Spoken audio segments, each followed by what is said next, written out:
Bro, I just washed my car and just swim away. Now, the most important stories from across the country and here at home.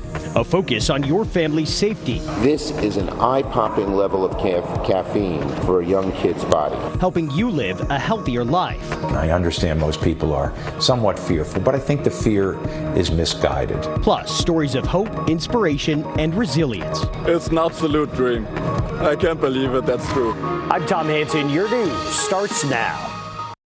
Turning now to the historic flooding in the Northeast over the weekend, with an entire summer's worth of rain falling in just a few hours Sunday in New York. The powerful storms are forcing road closures, water rescues, and plenty of flight disruptions. And tonight, millions of residents across New England are under flash flood alerts with heavy rains expected through the morning. Meanwhile, water rescue teams are evacuating people in multiple states, while others are being told to hunker down until help can arrive. And here's Laura Aguirre now with more.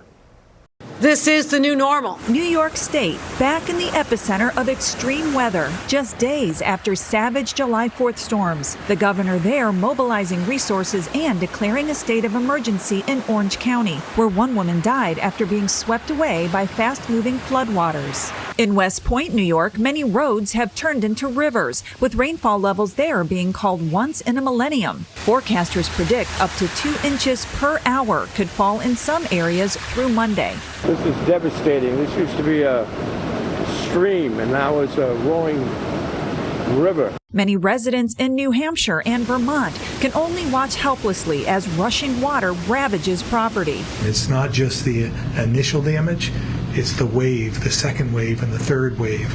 And we're trying to anticipate that. Bro, I just washed my car and just swim away. In Reading, Pennsylvania, a daily rainfall record set in 1952 was shattered by 1.5 inches, and millions of people remain under severe weather alerts in the region through Tuesday morning. New York's governor blames a broader issue for the floods and says all levels of government must work together to address it.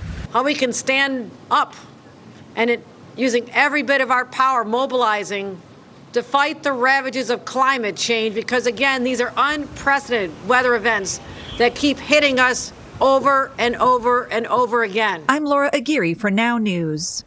Laura, thank you. And let's get right over to meteorologist Michael Ottavino. So, Michael, the million-dollar question here, should people be bracing for more severe weather this week? Yes, Tom, we are expecting more severe weather again. The Northeast is dealing with the flooding, but into portions of the Midwest and also the plains, we're dealing with more severe storms as well as excessive heat and heat advisories for areas into the Southwest and even into the state of Texas. So what's going on? What's the setup? Why is this happening?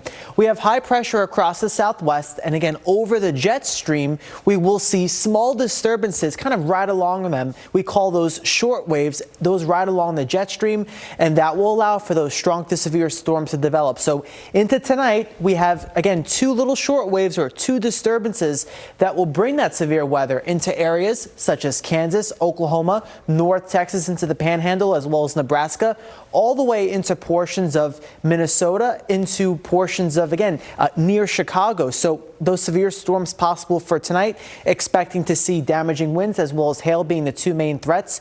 Tomorrow, more of the same, a level 2 risk into Nebraska as well as into portions of Iowa. That area of low pressure shifts out to the east. Wednesday, more severe storms into Missouri as well as into portions of Illinois. So let's take a look at that futurecast. Notice high pressure out to the southwest. Again, the disturbances riding right along that. Notice into North Texas into tomorrow morning, expecting some severe storms possible.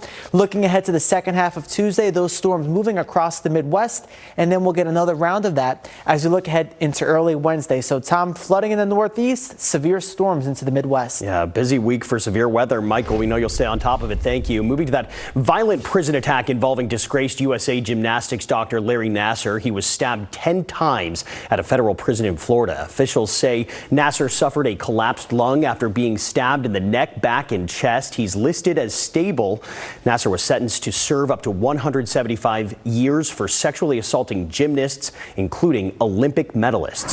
340,000 workers at UPS could be on strike in just a few weeks, which would interrupt supply chains around the world. Contract negotiations between UPS and the Teamsters Union have reached a standstill. 97% of unionized employees voted to go on strike by the end of this month. If a deal isn't reached, the union is still looking for pay increases for both full and and part-time workers. The general president of the International Brotherhood of Teamsters wants UPS to reward its employees for working throughout the COVID-19 pandemic. If it wasn't for the part-timers, if it wasn't for the full-timers, this country wouldn't have ran through the pandemic. And UPS made $100 billion, so they certainly can afford to reward these people that made them a tremendous success. The last time UPS workers went on strike was in 1997. The strike shut down operations for over 2 weeks. Okay, next on Now, lawmakers raising concerns over a popular energy drink, how one of the hottest new social media trends with Prime could be impacting children's health. Next.